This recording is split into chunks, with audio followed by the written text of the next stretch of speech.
Are you interested in our miniskirts? Are you a pervert or something? These were the words from the mouth of Chinese model Lu. What happened to Lu, who went to Mount Fuji to take photos for her social media? Before proceeding with the video, please don't forget to subscribe and hit the like button. By doing so, stories that interest you will naturally appear in your feed. Now, let's dive into the details. On September 10th, Mount Fuji officially closed its summer hiking season. During this time, the weather on Mount Fuji can change suddenly, and snow can fall, especially at higher elevations. Local mountain guides and officials repeatedly warned that hiking after the season's closure is extremely dangerous. Barricades and signs were put up, stating, "Climbing is prohibited after the closure," and "Trespassers are responsible for their own actions," with strong messages being conveyed. Nevertheless, every year, a certain number of reckless climbers ignore the barricades and put their lives at risk. And once again, that year, individuals who ignored these warnings appeared. Liu Yunhua and Xiao Tian are well-known Chinese influencers with a large following on social media. Liu is popular for posting beautiful landscapes and adventurous photos, gaining significant support from her fans due to her bold approach. Similarly, Xiao has built her following by posting about her daily lifestyle and travel experiences. The two had come to Mount Fuji as part of a photography trip in Japan, completely ignoring the fact that the mountain had already closed. Their goal was to climb Mount Fuji in miniskirts and take pictures with the beautiful sea of clouds in the background. They had no climbing gear and were dressed lightly, wearing sneakers close to high heels and fashion jackets, attire completely unsuitable for mountain climbing. That day, nearby was an American man named Robert Williams. Robert had lived in Japan for many years, and had a deep respect for Japanese culture and nature.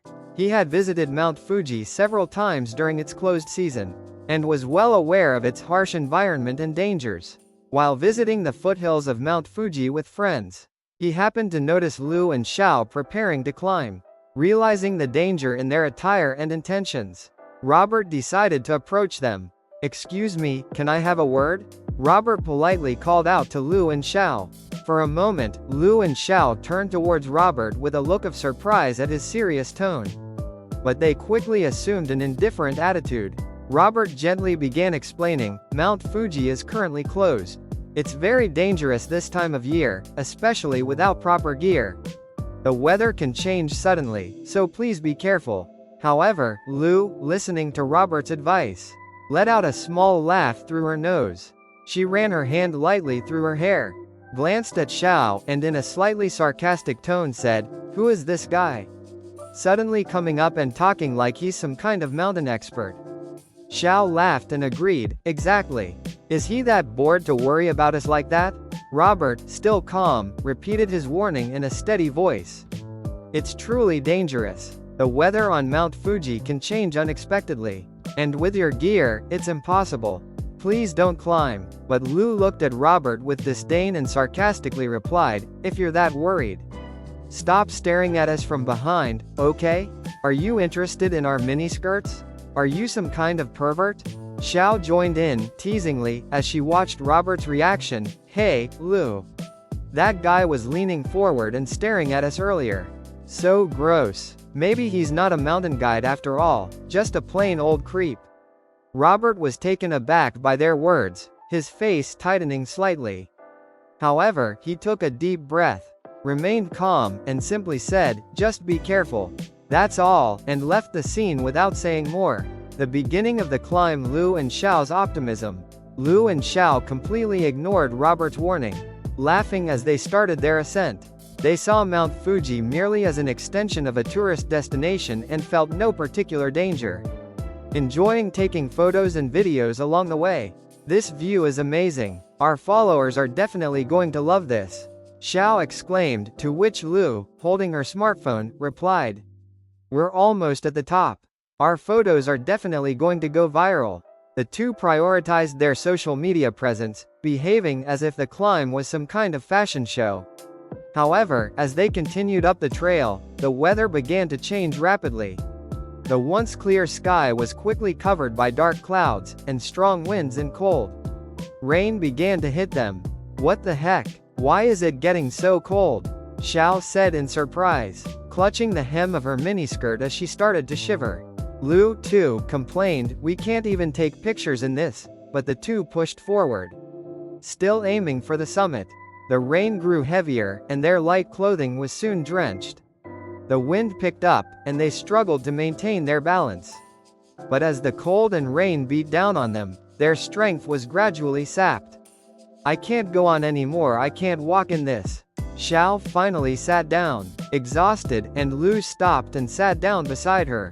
Meanwhile, Robert, who had been resting at the base of the mountain, couldn't shake his concern about their behavior. As the weather worsened rapidly, with strong winds and heavy rain, Robert's worry grew, and he decided to call for rescue. Two women are attempting to climb Mount Fuji without any proper gear. They're unprepared, and with the current weather, it's extremely dangerous. Robert reported to the rescue team, who quickly began the search. Hours later, the rescue team found Lu and Xiao. They were battered by the cold rain, completely exhausted, and unable to move. The rescue team loaded them onto stretchers and rushed them to safety. Their bodies were in an extreme state, barely avoiding death. Later, after receiving treatment at the hospital and regaining their strength, Lu and Xiao realized the consequences of their reckless actions. They found out that Robert had called for their rescue and felt deep regret. Following the rescue, Lu and Xiao posted messages of reflection on social media, stating, "We underestimated nature. We have learned how dangerous reckless behavior can be." Their actions were widely criticized on social media, with their followers commenting, "That was so irresponsible," and "You should respect nature." Robert also sent them a warm message, saying, "Nature teaches us lessons. Please be more careful next time." In this video, we shared the dangerous experience that Lu and Xiao encountered on Mount Fuji. You should have learned how dangerous it is to act without proper planning, and that we must never underestimate the power of nature. Please remember to be cautious and prioritize safety when in the mountains or nature. Thank you for watching until the end. Don't forget to subscribe and hit the like button. We're looking forward to your thoughts in the comments.